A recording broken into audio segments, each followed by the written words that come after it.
In today's tech video, I'm going to show you guys how you update your LG G1 OLED TV.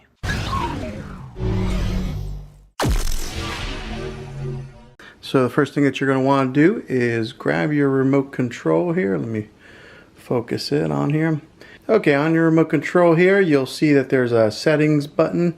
Go ahead and press on that. Okay, so it'll take you to this screen here. Over here on the left hand side, you'll see this sidebar here. You're going to want to click on all settings. And then this picture will come up here. You want to go to support. And then right here you'll see where it says software update. So you'll click on that. Now it gives you two different options here. One, you can click on the auto update, so that way it just automatically updates and you don't have to worry about it. Or you can check for updates here. I'm going to click on check for updates. No updates found. But this is where you would go to update your software to the latest version. Or just click on the auto update.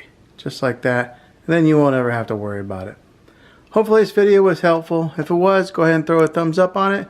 Go ahead and subscribe to my channel. I make tech videos all the time, and I'd love to have you back in the next one. Take care.